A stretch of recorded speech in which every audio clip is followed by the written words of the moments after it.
So for the next few minutes, let's talk about mud and love and Jesus in the first century Greco-Roman history and Forrest Gump, and what all of this has to do with the question we asked at the beginning of the service. What does your love look like? Or another way to ask this question is, what are you doing with the gift you've been given?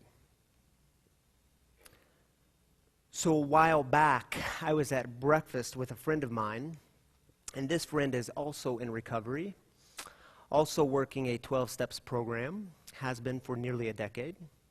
And in the middle of our conversation at breakfast, he says to me, "Ryan, have you ever seen Forrest Gump?" And I say, "Yeah, why?" And he says, "Well, do you remember the scene where Forrest is running into the jungle, running through the mud and the mess, and he's looking for his best friend Bubba?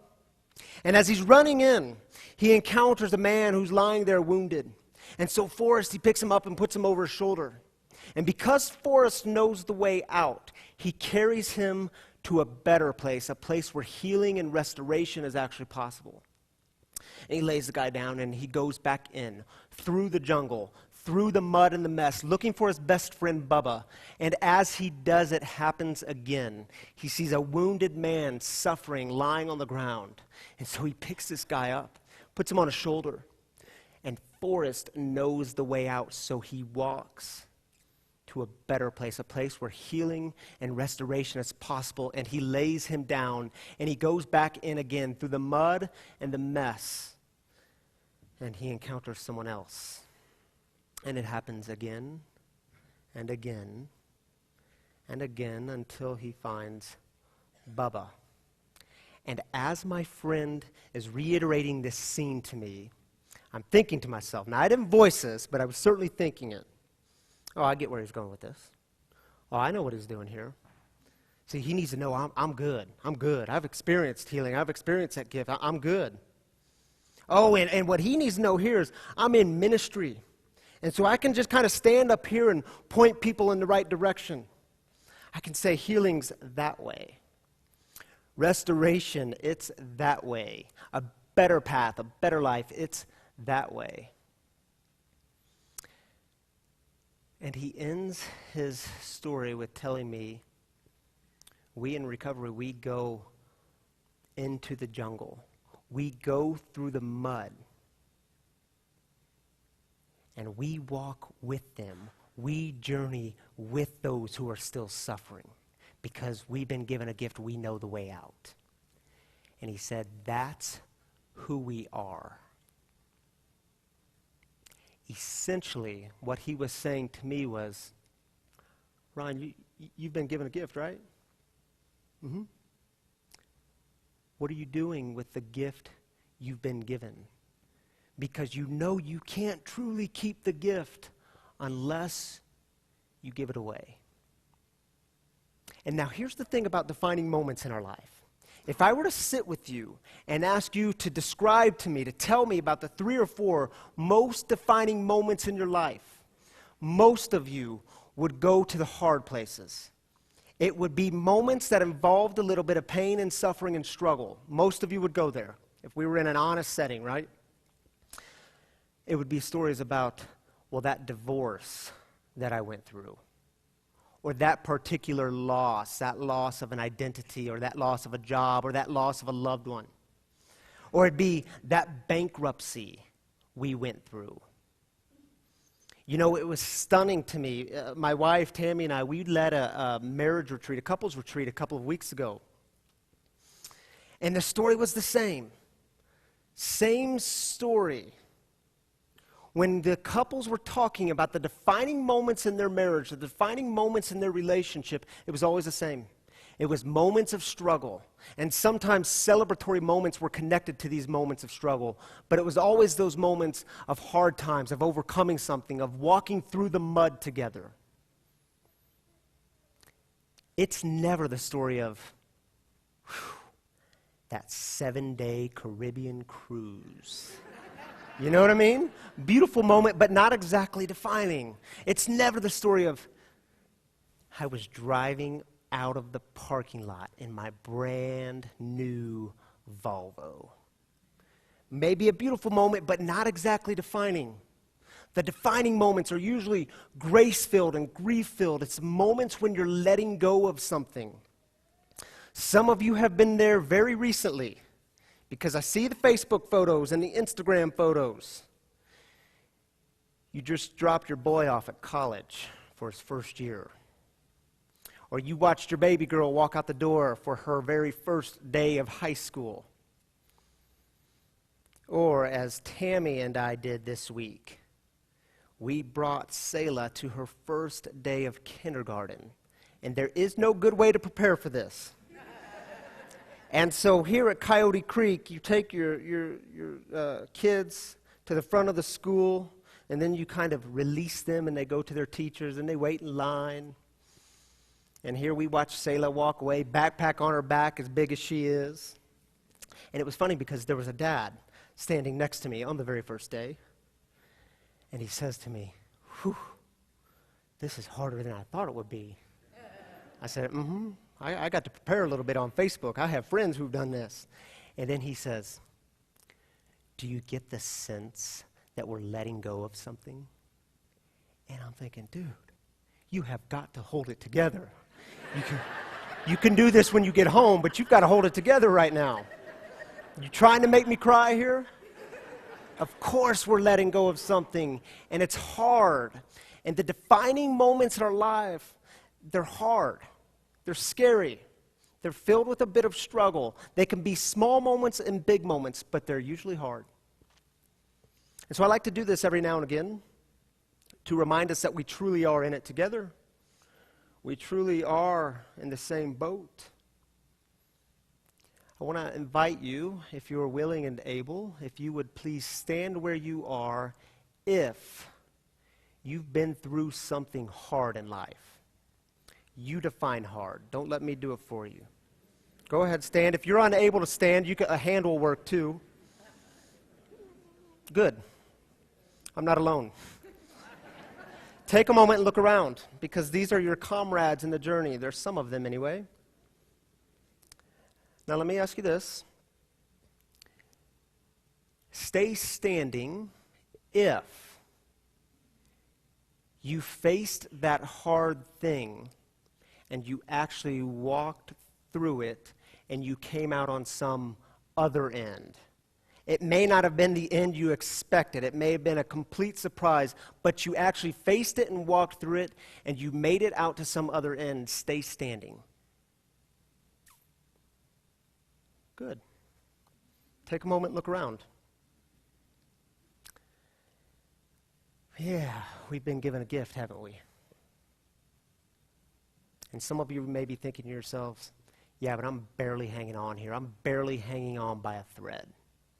That's okay. You're here. You're still breathing. You woke up this morning. You're here. You actually put one foot in front of the other. You can sit. We've been given a gift. What does your love look like? And what are you doing with the gift you've been given? Because the truth is, there's people in our midst that need you to jump in the mud with them. And this is love. And we have to remember, love is dirty and it's messy and it's hard. And now our Stephen ministers, they get this. By the way, raise your hand in this room if you're a Stephen minister. Yeah, a few of you. You all saw, are we clapping for that? We can clap for that. You all saw the video at the beginning, and I believe there's an insert in your bulletin of what the Stephen Ministry program looks like. Hint, hint, subtle, not so subtle. You may be interested in joining this ministry. You know, it's fascinating to me. We as a clergy team, me and Reverend Jessica and Reverend Sally, we met with a few of the Stephen ministers a couple of weeks ago. And it was fascinating because they went around the table at breakfast. Some of the most important meetings I have are over breakfast. So they're going around the table, and they're sharing with us why they got involved in Stephen ministry and why they stay involved. And again, it was the same story after story. I'm involved because I know what it's like for people to walk with me through the toughest times. And I'm involved because I know the power of walking with people through the toughest time. One of the Stephen ministers, she even, as she was telling her story, she used this metaphor of mud. She said, I'm involved because I know what it's like to get in the mud with people, because people have done it with me. And I said, oh, that's really interesting, because in a couple of weeks, I'm using the metaphor of mud in a sermon, and I'm going to share the story of Jesus actually making mud with his spit in John chapter 9 and healing a man. And she does this. She says, oh, we know all about the mud hole. And I said, wait a minute. You actually have a term for this? And she says, yeah, you don't know about the mud hole? Excuse me, I don't know about the mud hole.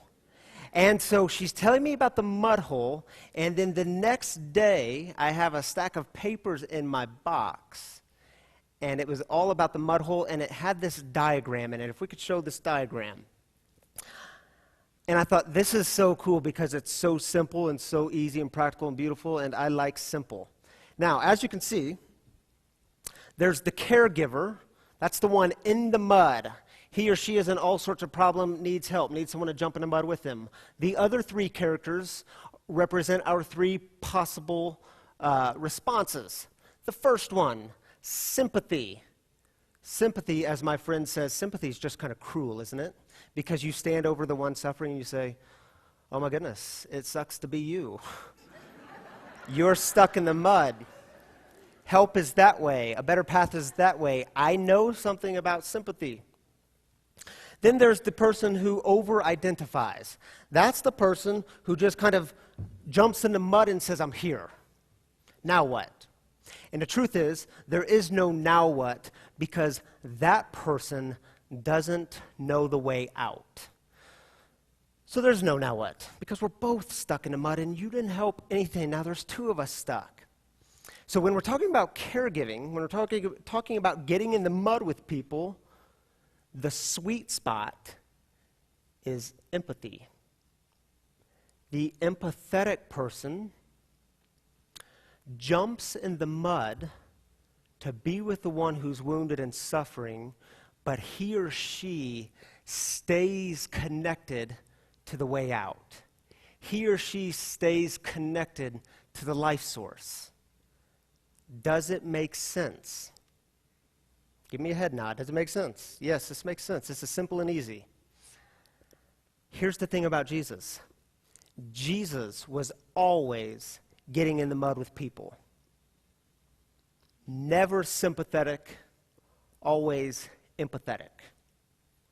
So I want to share with you this story from John chapter 9.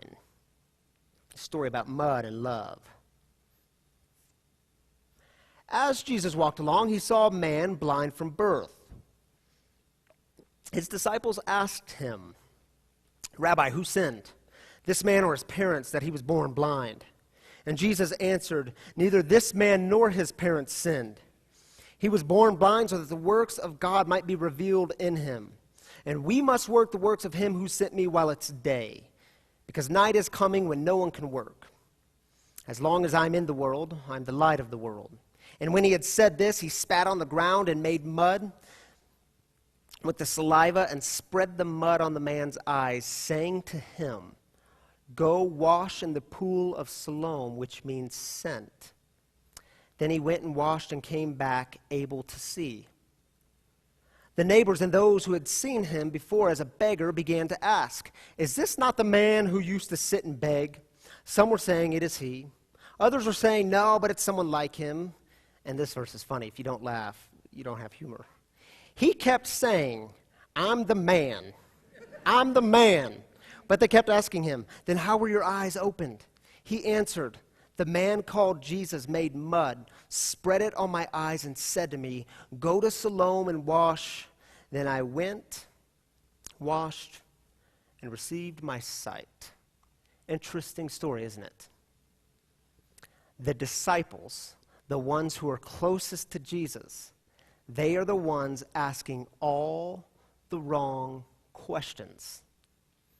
And it's almost like Jesus responds to them in this story and says, really? Seriously, that's the way you're going to roll? Oh, I get it. You need someone to blame for this. Oh, you need some stones to throw. You need some stones to throw. Oh, okay, so this is your way of keeping distance. So you don't actually have to get in the mud with this man, do you? As long as you keep asking your questions, you don't actually have to go there, do you? Another interesting note. Whenever the early Christians told stories about Jesus, they often did so with this as the backdrop. Jesus is Lord, not Caesar. Caesar, first century Roman emperor. Jesus is sent from God, not Caesar. So I want to share with you another story that will help make sense of this story. Remember, Jesus and the early followers living in the world of the first century Roman Empire. There's a first century Roman historian. His name is Tacitus. Have you heard of Tacitus? Tacitus writes all kinds of history. He cleverly names one of his books The Histories. And he tells this story about a first century Roman emperor, because there were many Roman emperors in the first century. One of their names was Vespasian. Vespasian was a first century Roman emperor. And he tells this story about a blind man who came to the gates of the emperor, Caesar Vespasian. And this blind man begs Vespasian to heal him. He says, Vespasian, please, use some of your spit. And apparently in the first century Greco-Roman world, you'd mix your spit with some dirt and it would make mud, and this would serve for healing. Use some of your spit to heal my eyes. And Vespasian, we're told, he laughs at this man and he ridicules this man. But this man was persistent. Vespasian, please heal me. And so Vespasian, he goes back to his council. And he says to his council, we have a little dilemma here. This blind man is at the gates, and he's persistent about wanting me to heal him. What shall I do? I was going to read you this story this morning, but it's too long. I'm keeping it really short. And so his council says, of course, do the healing. Do the healing. This is a win-win situation, because if it works, all the credit and honor and glory will go to you. And this will prove to the people that you, Vespasian, are truly sent from God. And if it doesn't work, so be it. Blame it on the man suffering. Tell the crowd he is beyond repair. He's such a low form of life. Shoo him away. Long story short, Vespasian goes forward with the healing, and the man is given his eyesight back. And Vespasian stands at the gates with the crowds cheering, and he takes all the credit, all the honor, all the glory. This had nothing to do with the man who was suffering. This had to do with Vespasian's ego, didn't it? Compare that story with the story in John's Gospel of Jesus spitting in some dirt, making mud, rubbing it in this man's eyes, and saying to him, go to Siloam, go wash, because there you will find healing. You know what Jesus doesn't do? He doesn't stand there and gloat. Oh, look at me. Everyone look at me. You know what he doesn't do? He doesn't say to that guy, now I want you to go wash, and then I want you to come back and tell me how great I am. That's what I need you to worship me now. And go tell others about how great I am. Now, in fact, at the end of the story, they're looking for Jesus, and Jesus is nowhere to be found, because it wasn't about him. It was about the suffering in his midst. What does Jesus say? Go to Siloam. That pool. What does Siloam mean? The place where you were sent. Why did Jesus send them back to the pool? Because that's where sick people still were. Those are his people. Go to them. There you will experience healing. And can't you imagine, can't you picture it, can't you hear it? Jesus saying the same thing to you and me today. Go to Siloam, the place where you were sent. Go to that place, because that's where you'll experience healing. Go to the place where you've been given a gift. Isn't that what my friend was saying to me at breakfast?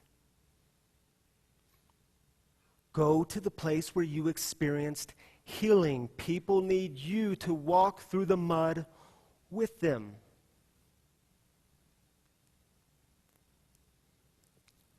Where's your Siloam?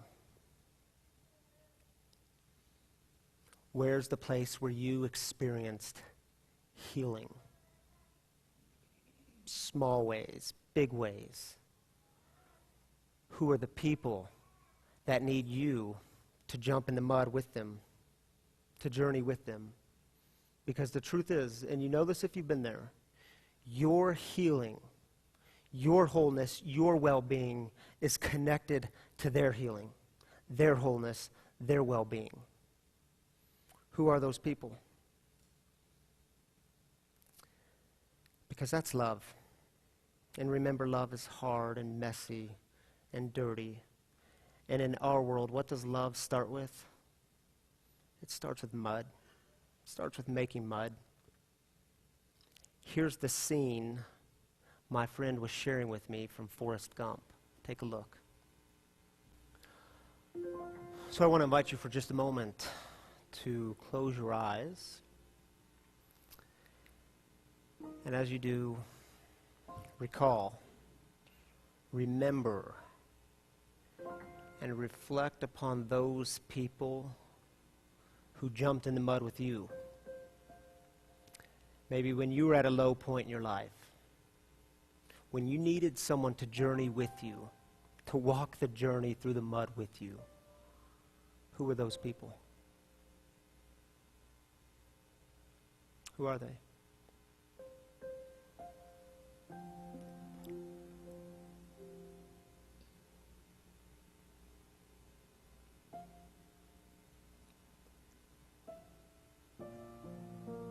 You can open your eyes now. So Jim's going to play a song and sing for us, and as he does, like we do, you're welcome to stay seated if you'd like to reflect. That's cool. But we also have this table up front by me. It's got dirt in it in one of these bowls. Good old-fashioned dirt. And see, the thing is, when you mix dirt with water, it makes mud. If you'd like to move and grab a little handful of dirt and place it in the water, I invite you to do so. And if enough people do it, we actually make mud together. Why do we do this? Because it's who we are as Christians, as followers of Jesus. It's who we are. What are you doing with the gift you've been given?